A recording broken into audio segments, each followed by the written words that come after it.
जय भीम, नमो बुद्धाय।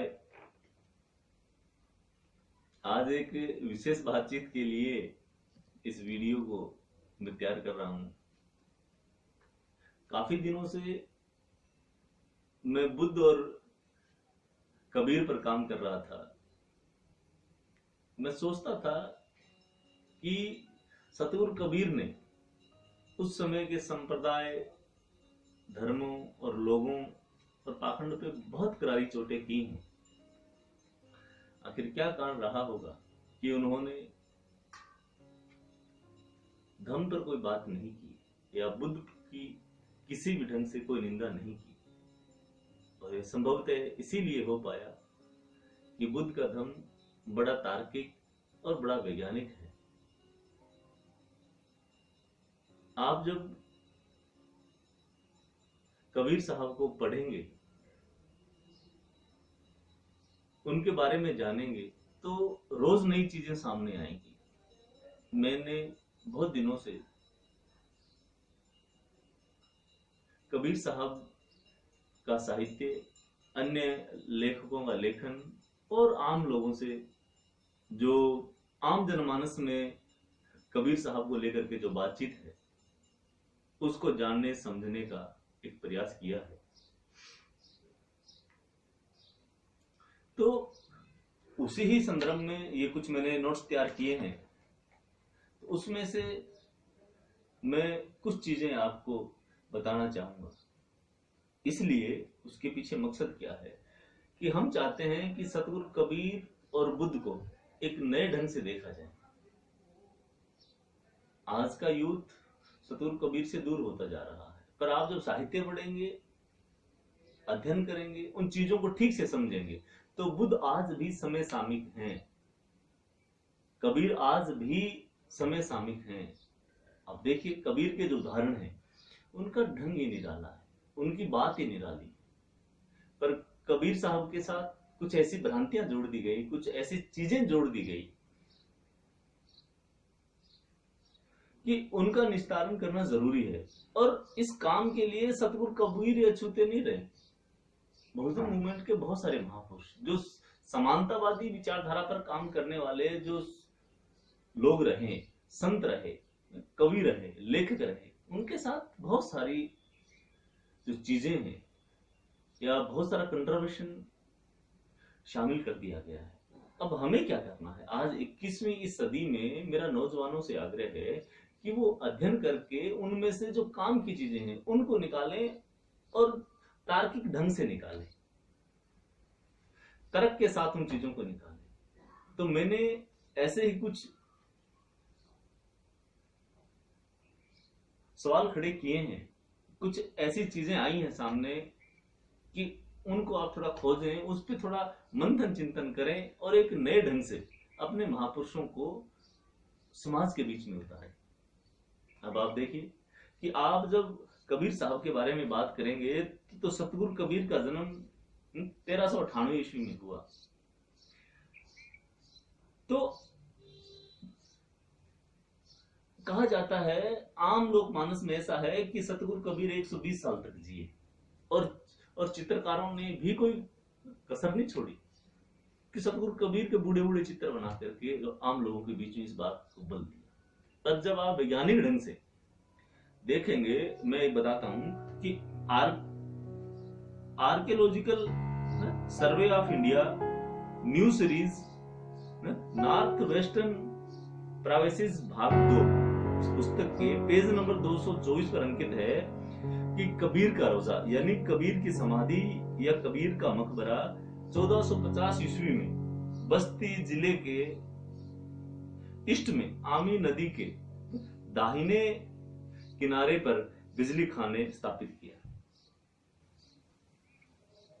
आप सब बातों को छोड़ करके अगर इस 1450 ईस्वी कोई देखें, उस समय सतगुरु कबीर का रोजा या उनकी समाधि या मकबरा स्थापित किया,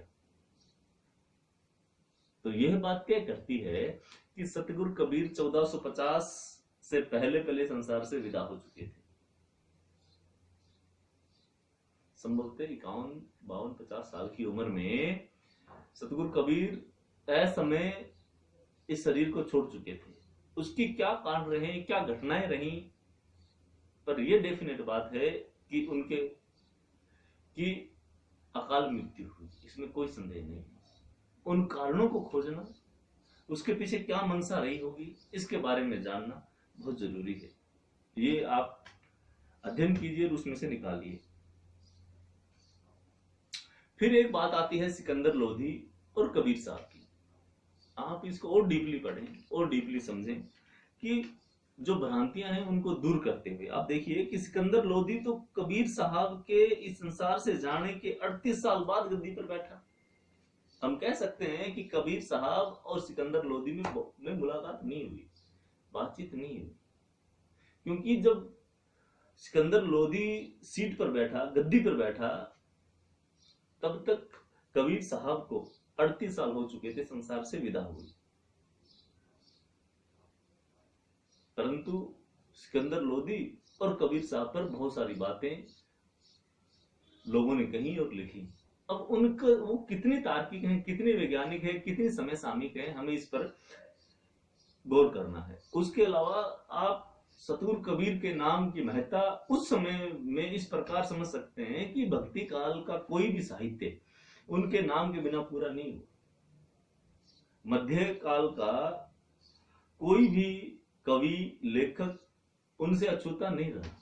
आप देखिए कि मीराबाई ने एक बार सतगुरु कबीर का जिक्र किया, व्यास जी ने 2 बार किया और रैदास ने अपने साहित्य में 3 बार जिक्र किया, और दादू दयाल जी ने 10 बार सतगुरु कबीर का जिक्र किया और बड़े अदब के साथ नाम लिया। इसके अलावा महाराष्ट्र के कवि तुकाराम, पंजाब से सतगुरु नानक देव, और मध्य प्रदेश से धर्मादास, राजस्थान से कवि पीपा, कबीर हरियाणा से गरीबदास जी महाराज, और कर्नाटक के से सेन जी महाराज ने कबीर साहब का नाम अपने जीवन में बड़े ही अदब और आदर के साथ लिया। इसके अलावा मध्य काल में फारसी में जो साहित्य लिखा गया, जिन ग्रंथों का निर्माण हुआ, उसमें आईने अकबरी, अकबर अल अख्याद, दबिस्ताने मुजाहिब, खजीन, अतुल असफिया आदि ये जो रचनाएं हैं, इसमें भी सतगुरु कबीर का जिक्र है। आप सतगुरु कबीर कितने लोकप्रिय रहे होंगे, आप अंदाजा लगाइए। और इस बात का अंदाजा इसके साथ भी लगाइए कि उनकी मृत्यु के बाद, इस संसार से विदा होने के बाद, उनके शरीर पर लोगों ने अपना अपना अधिकार जताया। मुसलमान उसको अपने ढंग से चाहता है, और जो मुसलमान नहीं है वो उसको अपने ढंग से चाहता है, यानी उनकी अंतिम क्रिया करने के लिए। मेरी नजर में, या जहां तक मुझे जानकारी है, सिर्फ भारत में 2 ही ऐसे महापुरुष हुए जिनकी इस संसार से विदा होने के बाद अलग अलग लोगों ने उनके पार्थिव जो शरीर है, देह है, उस पर अपना अधिकार स्थापित किया और कहा कि हम इस शरीर का अंतिम क्रिया हमारे हिसाब से करेंगे।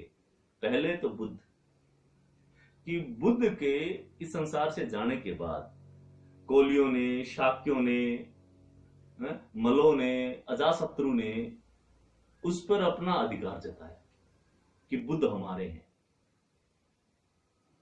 दूसरे सतगुरु कबीर, कितना अद्भुत व्यक्तित्व रहा होगा दोनों, और कितने आम जनमानस में वो उस समय उतरे होंगे, कितना लोगों से उनका लगाव रहा होगा, कितना लोगों ने उनको स्वीकार किया होगा।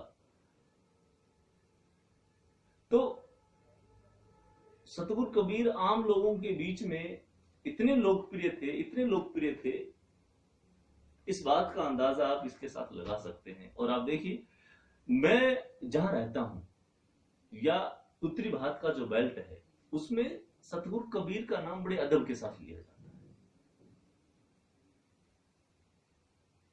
बड़े सम्मान से उनके बारे में बोला जाता है। इस पर मैं दोबारा कभी आपके साथ चर्चा करूंगा। और फिर एक चीज और, पूरे साहित्य को पढ़ने के बाद, काफी चीजें समझने और जानने के बाद मेरे एक बात समझ में आई कि सतगुरु कबीर का जो आंदोलन था, उनका जो मूवमेंट था, वह धार्मिक मूवमेंट नहीं था, बौद्धिक मूवमेंट था, लोगों को जगाने का मूवमेंट था, जागरण का मूवमेंट नहीं था। जागरण से मतलब कि सारी सारी रात ढोल की छेड़े बजाने का मूवमेंट नहीं था।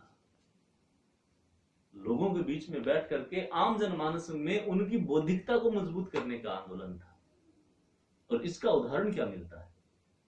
इसका उदाहरण आप देखिए कि उन्होंने अगर राम का जिक्र किया, हरि का जिक्र किया या ईश्वर का जिक्र किया, तो उनके कौन से राम है, कौन से ईश्वर है, कौन से हरि है, इसको समझना लाजमी है।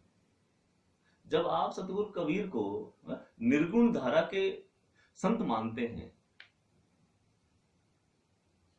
तो उनका राम कौन सा है, हरि कौन सा है, इस पर आपको थोड़ा गौर करना पड़ेगा, चिंतन मनन करना पड़ेगा। मुझे जितना समझ में आया है कि आप उनका साहित्य देखें, आप उनकी रचनाएं देखें, तो उनकी रचना में गांव, जुलाहा, किसान, माली, दर्जी, खाती, ये सारे पात्र हैं। और यही पात्र उनके लिए राम, हरि और ईश्वर है। उन्होंने इनको ही संबोधन करके अपनी बात को कहा, और इसको और ठीक से उन्होंने समझाने के लिए जो रोजमर्रा के काम करते हैं, कि जिस ढंग के लोग हैं और जिस ढंग का काम करते हैं, उन्होंने उसी ढंग की बात कह दी। सतगुरु कबीर जुलाहा थे, अपनी गृहस्थी का पालन पोषण वो कपड़ा बुन करके करते थे, तो अपनी वाणियों में कपड़े को बुनने का ही जिक्र किया। एक किसान को समझाने के लिए बीज का जिक्र किया, खेती का जिक्र किया, जमीन का जिक्र किया, हल का जिक्र किया, बैलों का जिक्र किया, कि जो जिस भाषा में समझे, जो जिस भाषा में अपनी बौद्धिक संपदा को मजबूत करे, उन्होंने उसी भाषा में लोगों को समझाने का प्रयास किया। इससे आप उनकी लोकप्रियता का अंदाजा लगा सकते हैं। और बुद्ध ने भी यही कहा कि हे भिक्षुओं, जा करके मैं इजाजत दे, बुद्ध कहते हैं कि हे भिक्षुओं, मैं तुम्हें लोक भाषा में धम्म प्रचार की इजाजत देता हूं। इसीलिए बुद्ध का धम्म इतना व्यापक हो पाया, अंतरराष्ट्रीय स्तर पर हो पाया, कि लोक भाषा में उसके जो मूल सिद्धांत हैं वो तो आज भी पाली में उच्चारित किए जाते हैं। आप जहां कहीं भी जाएंगे, Lanka, Verma, Thailand, Korea, Cambodia, उसकी जो मूल चीजें हैं, पंचशील है, अष्टांगिक मार्ग है, उन सबको पाली भाषा में ही बोला जाता है, परंतु समझाने का ढंग अपना है, वो लोकल लैंग्वेज में सिखाया जाता है। इसीलिए बुद्ध जितने लोकप्रिय हुए, उतने ही कबीर साहब होते चले गए। बाबा साहब अम्बेडकर जैसे विद्वान महापुरुष ये कहते हैं कि मेरे जीवन में मैं सतगुरु कबीर को भी आदर्श मानता हूं। तो वो सतगुरु कबीर को आदर्श मानते हैं, तो ऐसे नहीं माना होगा ना। तो हमें सतगुरु कबीर को और ज्यादा सीखना और ज्यादा समझना की जरूरत है, और वो भी इस समय सामयिकता के साथ, और विशेष रूप से उत्तरी भारत के लोगों को। आप कबीर साहब और बुद्ध को एक साथ बिठा सकते हैं। का रीजन है ना कि सतगुरु कबीर ने उस समय के सभी धर्मों वर्गों के पाखंड की बखियां उधेड़ के रख दी। और सतगुरु कबीर का चिंतन बौद्धिक चिंतन है, सह साधु का चिंतन है, सह स्वभाव का चिंतन है, और बुद्ध का भी चिंतन वैसा ही है।